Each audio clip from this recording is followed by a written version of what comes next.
Oke, assalamualaikum warahmatullahi wabarakatuh. Perkenalkan, nama saya Muhammad Yasin. Nomor pokok mahasiswa saya 36625674. Di sini saya akan memenuhi tugas bahasa Indonesia dari Bu dosen Lili Agustina, yaitu tentang 10 kesalahan berbahasa.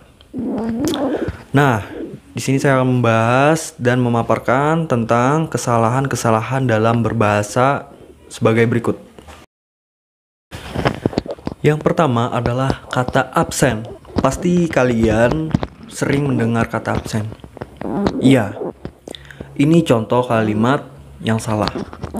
Anak-anak, sebelum kita belajar, kita lebih baik kita mengisi absen dulu. Apakah itu kalimat yang benar? Ternyata itu kalimat yang salah. Bagaimanakah yang benar? Anak-anak, sebelum kita belajar, kita mengisi daftar hadir dulu. Nah, kata absen itu adalah ketidakhadiran. Jadi, untuk penggunaan kata absen itu tidak benar. Jadi, yang lebih baik itu digunakan apakah ada yang absen hari ini. Nah, itu baru benar ya.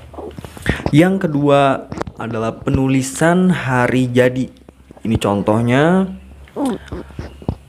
HUT RI ke-75. Apakah itu benar? Ternyata itu salah, cuy.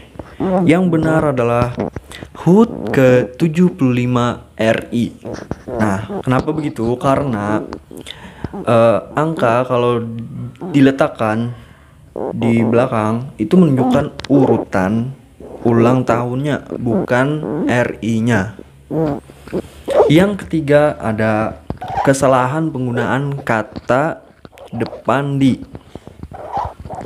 Ini contohnya, di hari itu aku berjalan melintasi kuburan. Apakah itu benar? Salah.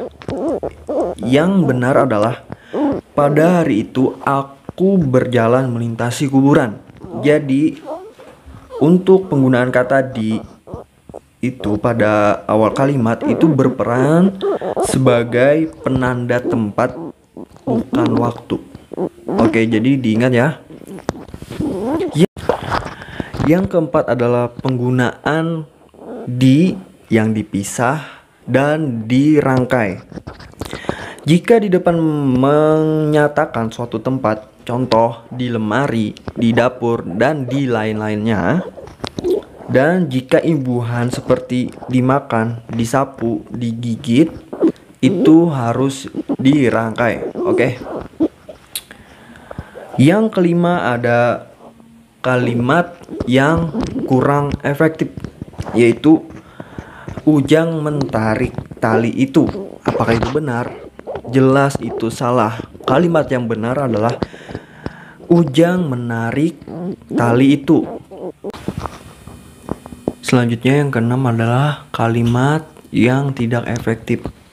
Contohnya, roti adalah merupakan makanan sehat. Apakah itu kalimat yang benar? Tentu itu salah karena itu kurang efektif. Yang efektif adalah roti merupakan makanan sehat.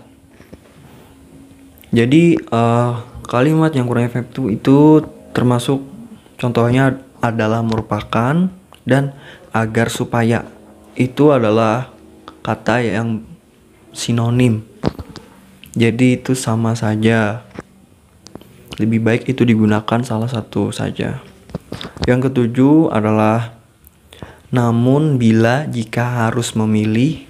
Apakah itu kalimat yang efektif atau itu pemborosan kalimat? Ya, itu sangat boros kalimat. Yang efektif adalah namun bila harus memilih. Sama juga adalah semua anak-anak. Jadi itu pemborosan kalimat karena anak-anak sudah mencakup keseluruhan. Jadi tidak usah penggunaan kata semua. Yang kedelapan adalah penggunaan kata kita dan kami. Apakah kita dan kami itu sama? Jelas berbeda. Karena penggunaan kata kita merujuk pada promina persona pertama jamak yang bersama dengan orang lain, termasuk yang diajak bicara. Itu kata kita. Dan kata kami sebaliknya. Saya dengan yang lainnya dan itu tidak termasuk kamu. Dan tidak termasuk orang yang diajak bicara. Itu untuk kata kami. Sampai situ sudah bisa dipahami. Yang kesembilan ada kalimat media sosial atau sosial media. Yang mana kalimat yang benar?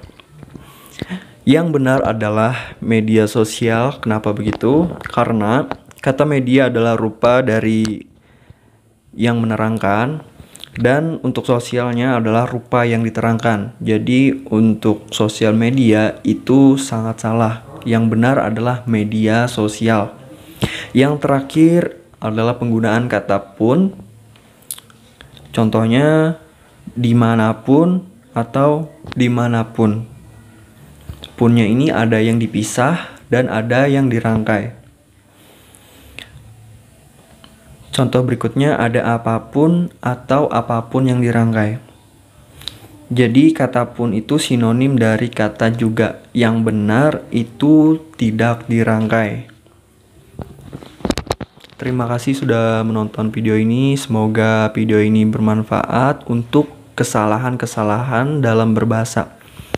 Saya pamit undur diri. Wabillahi taufiq wal hidayah. Wassalamualaikum warahmatullahi wabarakatuh.